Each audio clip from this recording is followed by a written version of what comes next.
Hi welcome to my mini vlog. ಇದು Wednesday vlog ಆಗಿರುತ್ತೆ. ಏನು ಬೆಳಗ್ಗೆನೇ ಎದ್ದೊಳ್ಸ್ತಾರೆ ಇರಮ್ಮ ಅಂತ ಹೇಳ್ತಾ ಇದ್ದ. ಪಾಪ ಇಷ್ಟು ದಿನ ಹೇಗೋ ಅವ್ನಿಗೆ ಬೇಕಾದ ಟೈಮಲ್ಲಿ ಎದ್ದೊಳ್ತಿದ್ದ, ಅವ್ನು ಬೇಕಾದ ಟೈಮಲ್ಲಿ ಮಲ್ಕೋತಾ ಇದ್ದ.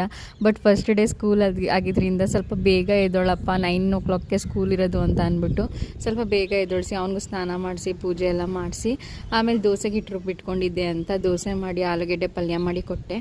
ಆಮೇಲೆ ಸ್ಕೂಲ್ಗೂ ಕೂಡ ಕರ್ಕೊಂಡೋಗ್ಬಿಟ್ಟೆ. ಫಸ್ಟ್ ಟೈಮ್ ಅಲ್ವಾ ಹೇಗೆ ರಿಯಾಕ್ಟ್ ಮಾಡ್ತಾನೋ ಅಂತ ಅಂದ್ಕೊಂಡೆ, ಬಟ್ ಖುಷಿಯಾಗಿ ಹೋದ.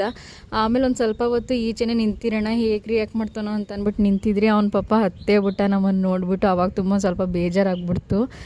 ಆಮೇಲೆ ಎಷ್ಟೊತ್ತಿಗೆ ಟೈಮ್ ಆಗುತ್ತೋ ಹೋಗಿ ಕರ್ಕೊಬರ್ತೀವ ಅಂತ ಕಾಯ್ತಾ ಇದ್ದೆ. ಸದ್ಯ 1 o'clockಗೆ ಬಿಡ್ತೀವಿ ಒಂದು ಸ್ವಲ್ಪ ದಿನ ಅಂತ ಹೇಳಿದರು ಅಂದ್ಬಿಟ್ಟು ಫಸ್ಟು 1 o'clock ಆಯ್ತಿದ್ದಂಗೆ ಓಡೋಗಿ ನಿಂತ್ಕೊಂಡಿದ್ದೆ. ಆಮೇಲೆ ಕರ್ಕೊಬರ್ತಿದ್ದಂಗೆ ಅವನು ತುಂಬ ಖುಷಿಪಟ್ಟೆ. ಅವನಿಗೋಸ್ಕರ ಫಸ್ಟ್ ಡೇ ಅಂತ ಜಾಮೂನ್ ಕೂಡ ಮಾಡಿಟ್ಕೊಂಡಿದ್ದೆ. ಅವ್ನು ಬಂದ ತಕ್ಷಣ ಖುಷಿಪಟ್ಟು ತಿನ್ನಲಿ ಅಂತ ಅಂದ್ಬಿಟ್ಟು. ಆಮೇಲೆ ಅವನ್ನ ಕರ್ಕೊಬರ್ಬೇಕಿದ್ರೆ ಹಾಗೆ ರೋಡ್ ಸೈಡಲ್ಲಿ ಪಿಕಾಕ್ನ ತೋರಿಸ್ದೆ. ಅವನಿಗೆ ತುಂಬ ಖುಷಿ ಆಯಿತು. ಆಮೇಲೆ ಸಂಜೆ ಮೇಲೆ ಅಡುಗೆಗೆ ಅಂತ ದೊನ್ನೆ ಬಿರಿಯಾನಿ ಮಾಡ್ಕೊಳ್ಳೋಣ ಅಂದ್ಬಿಟ್ಟು ಫುಲ್ ರೆಸಿಪಿನ ಇವಾಗ ಶೇರ್ ಮಾಡ್ಕೊತಾ ಇದ್ದೀನಿ. ಫಸ್ಟ್ ಒಂದು ಜಾರಲ್ಲಿ ಒಂದು 15 ಹಸಿಮೆಣ್ಸಿನ್ಕಾಯಿ, 1 ಹಿಡಿ ಕೊತ್ತಂಬರಿ, 1 ಹಿಡಿ ಪುದೀನ, 1 ಹಿಡಿ ಮೆಂತ್ಯನ ಕ್ಲೀನಾಗಿ ವಾಶ್ ಮಾಡಿಕೊಂಡು ಹಾಕೋಬೇಕು. ಜಾಸ್ತಿ ನೀರು ಹಾಕೊಳ್ದೆ ಗ್ರೈಂಡ್ ಪೇಸ್ಟ್ ಮಾಡ್ಕೊಂಡ್ರೆ ಆಯಿತು. ಅದಾದಮೇಲೆ ಒಂದು ಪಾತ್ರೆ ಇಟ್ಕೊಂಡು ಅದಕ್ಕೆ ಒಂದು ಸ್ವಲ್ಪ ತುಪ್ಪ, ಒಂದು ಸ್ವಲ್ಪ ಎಣ್ಣೆ ಎರಡನ್ನೂ ಹಾಕೋಬೋದು. ಬಟ್ ನನ್ನ ಹಸ್ಬೆಂಡ್ ನಾನೇ ಮಾಡ್ತೀನಿ ಅಂತ ಅಂದ್ಬಿಟ್ಟು ಜಾಸ್ತಿ ತುಪ್ಪನ ಹುಯ್ದ್ರು. ಆಮೇಲೆ ಅದ್ರ ಜೊತೆಗೆ ಪಲಾವ್ ಸ್ಪೈಸಸ್ ಎಲ್ಲ ಹಾಕಿ ಗೋಲ್ಡನ್ ಬ್ರೌನ್ ಆಗೋ ತನಕ ಈರುಳ್ಳಿನ ಕೂಡ ಫ್ರೈ ಮಾಡ್ಕೊಳ್ಳೋದು. ಅದು ಫ್ರೈ ಆದಮೇಲಿಂದ ಅದಕ್ಕೆ ಆಡ್ಸ್ಕೊಂಡಿರೋಂಥ ಗ್ರೀನ್ ಪೇಸ್ಟ್ನ ಹಾಕ್ಬಿಟ್ಟು ಆಮೇಲೆ ಟೊಮೆಟೊ ಪೇಸ್ಟ್ನೂ ಹಾಕಿಬಿಟ್ಟು ಅರ್ಶಿನದ ಪುಡಿ ಹಾಕಿ ಉಪ್ಪು ಹಾಕ್ಬಿಟ್ಟು ಬಿಟ್ಬಿಡೋದು. ಅದು ಚೆನ್ನಾಗಿ green colour, dark green colour ಥರ ಫ್ರೈ ಆಗುತ್ತೆ, ಫುಲ್ ಎಣ್ಣೆ ಬಿಟ್ಕೊಳ್ಳೋ ಥರ.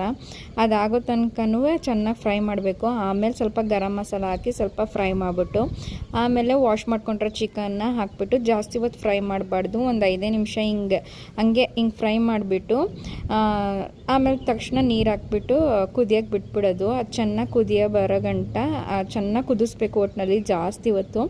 ಆಮೇಲೆ ಈ ಪಲಾವ್ ಮಾಡೋಕ್ಕೆ ಸ್ಟಾರ್ಟ್ ಮಾಡಿದಾಗಲೇ ನಾನು ಜೀರಾ ರೈಸ್ನ ನೆನೆಯೋಕೆ ಇಟ್ಕೊಂಡಿದ್ದೆ. ಏಕೆಂದರೆ ಫ್ಲೇವರ್ ಚೆನ್ನಾಗಿರುತ್ತೆ. ಜೀರಾ ರೈಸ್ ಮತ್ತು ತುಪ್ಪ ಹಾಕಿ ಮಾಡಬೇಕು ಇದಕ್ಕೆ ಜಾಸ್ತಿ.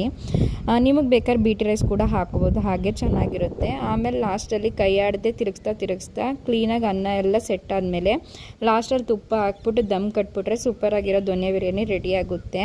ಅದನ್ನು ನಾನು ಕಬಾಬ್ ಜೊತೆ ಸರ್ವ್ ಮಾಡಿದ್ದೆ. ತುಂಬ ಚೆನ್ನಾಗಿತ್ತು ಪಲಾವ್ ಕೂಡ. ಎಲ್ಲರೂ ಖುಷಿಯಾಗಿ ತಿಂದ್ವಿ. ಈ ವ್ಲಾಗ್ ಇಷ್ಟ ಲೈಕ್ ಮಾಡಿ ಹಾಗೆ ಫಾಲೋ ಮಾಡ್ಕೊಳ್ಳೋದು ಮರಿಬೇಡಿ. Thank you.